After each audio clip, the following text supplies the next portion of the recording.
Kasaron it em mai chitra batik le tiger orange aron thlenga tuna kalo khowang kalom hle mai kopte a aizol tlangwal fel ron thon wang thina chitra batik kha kalo it ve ta ni hei kalo lo thon thleng him pialin kopte a tlangwal kopte a kan lom hle mai azara chitra batik mana tangka it kha kalo nei ve thei ta ni hi chuan hetah hian tiger orange kha kalo hawng tiger orange kha par mawi em bawk si kha mo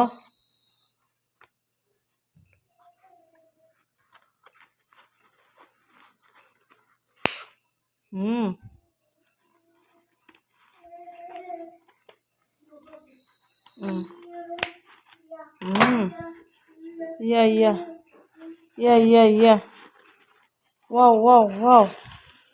wow tiger orange ni hi moi don sin na po moi sa a chu da hul the ang bera kan da siang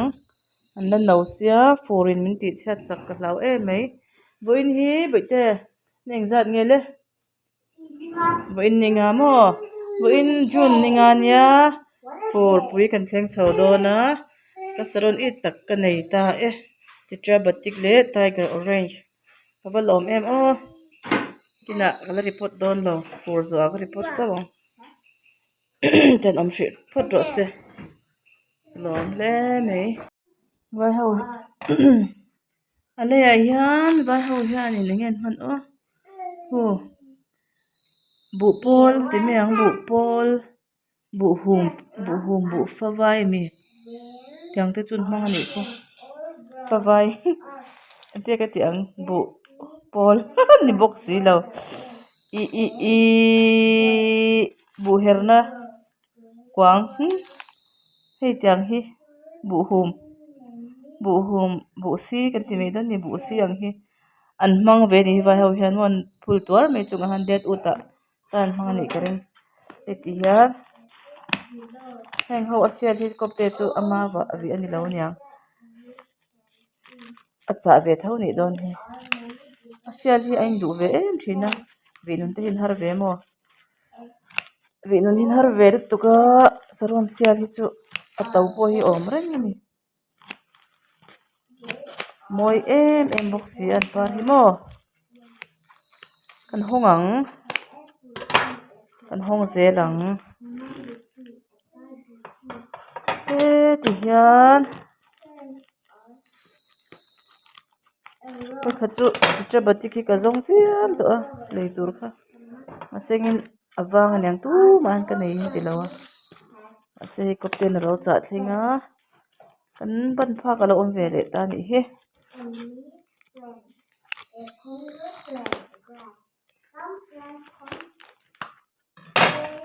hi ale ingen manang o kan en ve lang o ale ya hian enge an manang o aron uluk khop maya packing te hi ti hianin packing po tulo turin aron hual veka lekha in an hual maya baka hei tiang hian aron tipping le veka aron him khop mai parcela an da a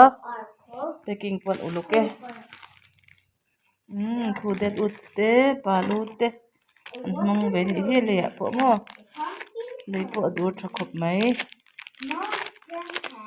nan om top hri se fura chuan khoi hri lawang ka khoi pe to hri lo chuwang chuan kina thal chawa ka report ang report chu tha khop mai man chuan an report thut mai thei bawk fura hian saron hi thang chak le tu ka mo an thang du a report du tan po report hun khop mai fur hi mo thal ai chuan engti khuna po report thei tho na in fura hianin azung ten ro lawa report po atha fura hian mo report du tan po chu kan report thin dan nia fura hianin report hi fu zok ma ni chuan thala kan enkol par ve lem moi don lut to ke